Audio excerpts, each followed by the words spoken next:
السلام علیکم خواتین و حضرات۔ آج مرزا غالب کی جو غزل لے کر ہم آپ کے لیے آئے ہیں اس میں کل 4 اشعار ہیں۔ تو اس کا پہلا شعر ہے بزم بتاں میں سخن آزردہ لبوں سے، تنگ آئے ہیں ہم ایسے خوشامد طلبوں سے۔ بزم کہتے ہیں محفل کو یا مجلس کو، اور بتاں جمع ہے بت کی، اور بت عموماً شعراء اپنے کلام میں حسینوں کے لیے استعمال کرتے ہیں یا محبوبوں کے لیے استعمال کرتے ہیں، اور سخن کہتے ہیں بات کو، اور آزردہ کہتے ہیں غمگین کو، اور لبوں، لب کی جمع ہے، اس کا مطلب ہوتا ہے ہونٹ، اور خوشامد طلب ایسے لوگوں کو کہتے ہیں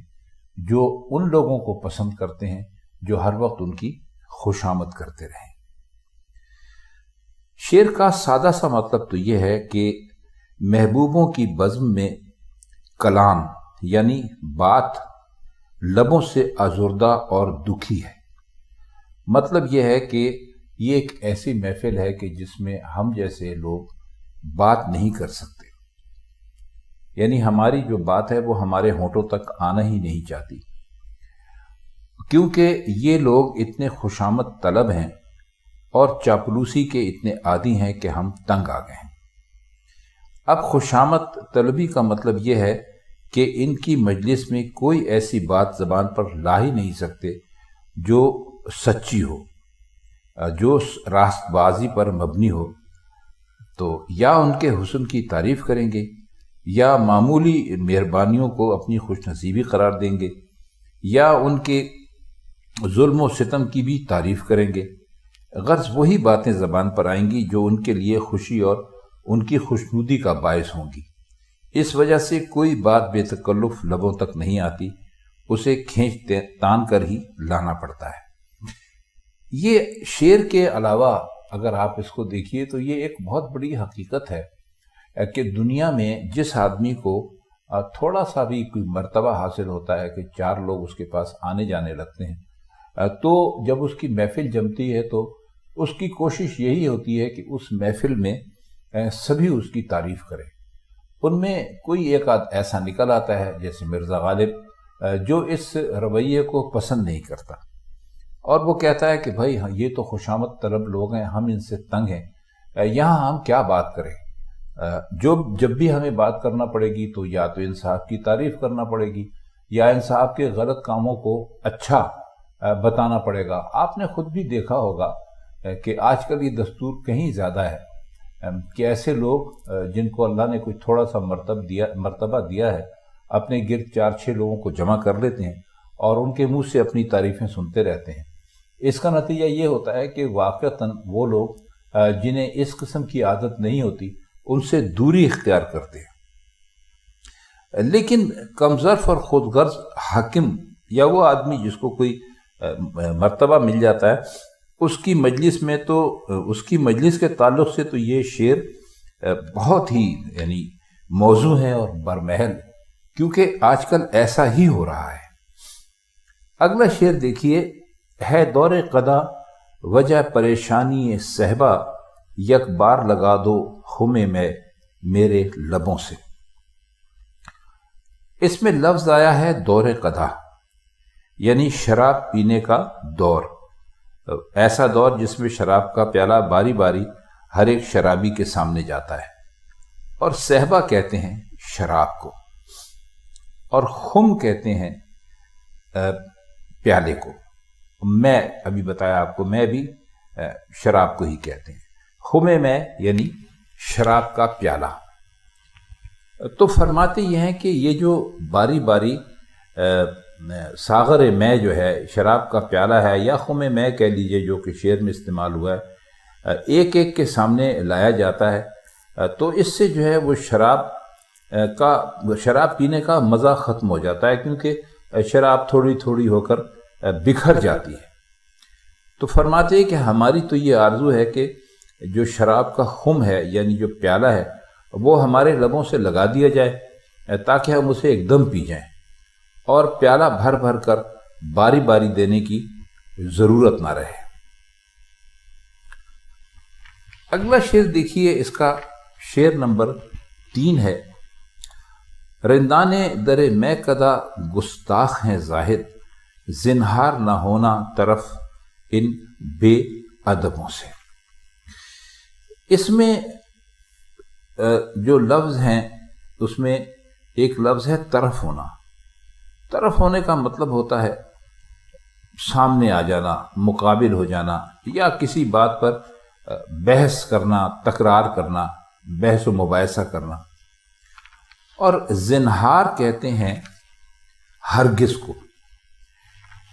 تو وہ، اور اس میں اور بھی لفظ ہے،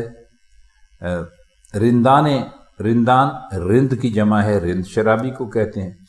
در میں کدا یعنی شراب خانے کا دروازہ، تو در میں کدا سے مراد شراب خانہ ہی ہے۔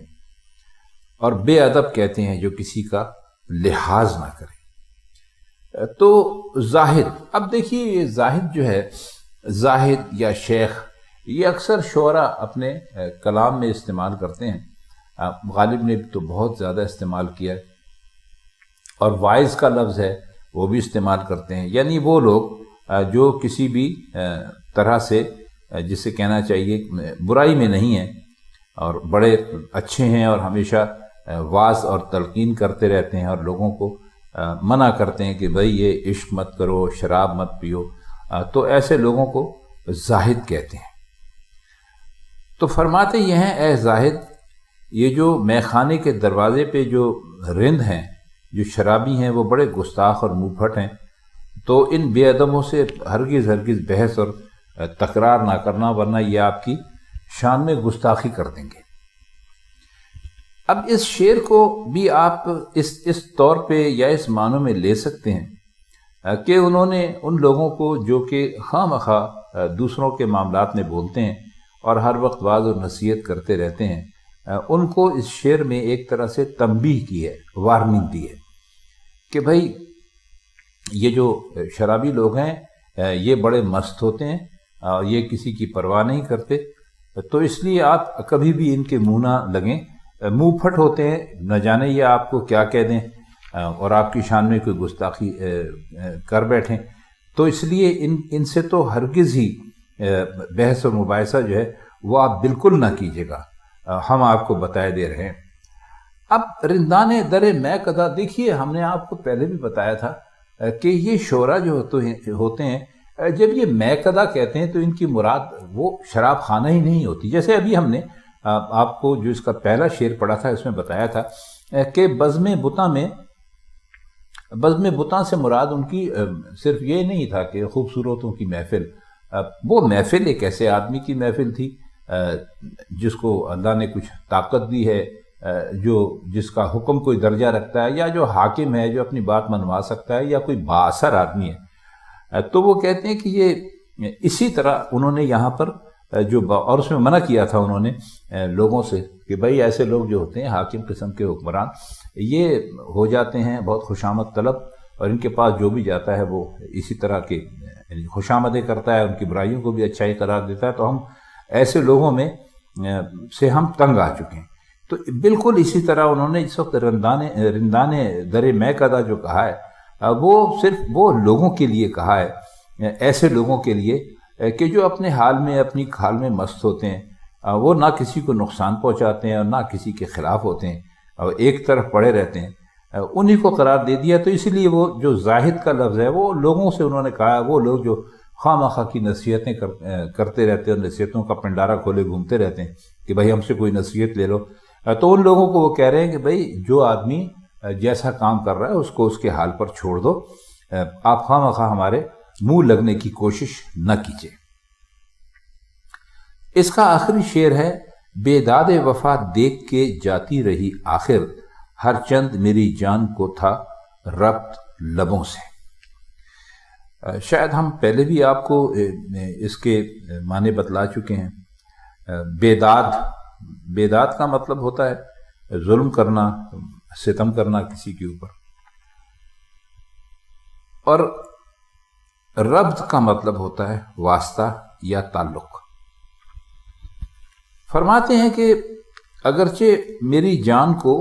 لبوں سے گہرا ربط ضبط تھا، یعنی وہ ہر وقت لبوں پر رہتی تھی اور وفا کا پورا حق ادا کرنا چاہتی تھی، لیکن وفا کے تقاضے اتنے کڑے، اتنے سخت اور اتنے جان لیوا تھے کہ اس نے لبوں کا ساتھ چھوڑ دیا اور نکل گئی۔ اب شعر کا مقصد یہ معلوم ہوتا ہے کہ وفا کے سلسلے میں عاشق کو جن مصیبتوں اور آفتوں سے واسطہ پڑتا ہے وہ کتنی زیادہ ہوتی ہیں، یہ اس شعر کے ذریعے اس کو واضح کر دیا جائے۔ تو خواتین حضرات، یہ تھی آج کی ایک مختصر سی مرزا غالب کی غزل اور اس کے چند مشکل الفاظ کے معنی اور اس کا مطلب جو ہم نے آپ کی خدمت میں پیش کیا۔ آپ سے ہمیں ایک بات عرض کرنی ہے، وہ یہ کہ ہمارے بعض دوست ان غزلوں کی فرمائش کرتے ہیں جو کہ جن کی شرح پہلے ہی کی جا چکی ہے، تو ہمارے لیے بہت بڑا یہ ایک امتحان بن جاتا ہے کہ ہم انہیں صاف جواب دیتے ہوئے برا لگتا ہے۔ اور بعض دوست اصرار کرتے ہیں کہ فلاں غزل ہماری سمجھ میں نہیں آئی، اس کی ایک مرتبہ پھر شرح کر دیجئے۔ تو دیکھیے، ہماری کوشش یہ ہوتی ہے کہ ہم اس مختصر سے وقت میں جو بھی زیادہ سے زیادہ آپ کو سمجھا سکتے ہیں سمجھائیں۔ بعض دوست کہتے ہیں کہ آپ بہت ہی مختصر بیان کرتے ہیں، اس کو تھوڑا طویل بیان کیا کیجیے۔ تو دیکھیے، ہم صرف مطلب کی بات کرتے ہیں کیونکہ یہ انٹرنیٹ کے سبق ہیں، تو ان کو ہم بہت زیادہ لمبا بیان نہیں کر سکتے۔ ورنہ تو سچ تو یہ ہے کہ اگر آپ ہماری کلاس میں بیٹھے ہوں تو پھر ایک جو شعر ہے اس کے معنی کرنے میں 1 گھنٹہ بھی لگ سکتا ہے، کیونکہ پھر اس سے جو جڑے ہوئے دوسرے اشعار ہیں یا دوسرے شعراء نے کیا کہا تو وہ بھی ہم بیان کریں گے کہ بات سے بات نکلتی ہے۔ تو یہاں پر تو صرف مختصر بات کی جا سکتی ہے اور صرف ان دوستوں کی مشکل حل کرنے کی کوشش کی جاتی ہے جو مرزا غالب کو پڑھتے ہیں لیکن سمجھ نہیں سکتے، اور ہمارے ان ٹوٹے پھوٹے الفاظ سے ان کو تھوڑا بہت ان اشعار کی وہ اشعار ان کی سمجھ میں آ جاتے ہیں۔ تو آج کے لیے بس اتنا ہی۔ آپ سے انشاءاللہ مرزا غالب کی کسی اور غزل کے ساتھ آئندہ کسی اور محفل میں ملاقات ہوگی۔ تب تک کے لیے ہم چاہتے ہیں آپ سے اجازت۔ خدا حافظ۔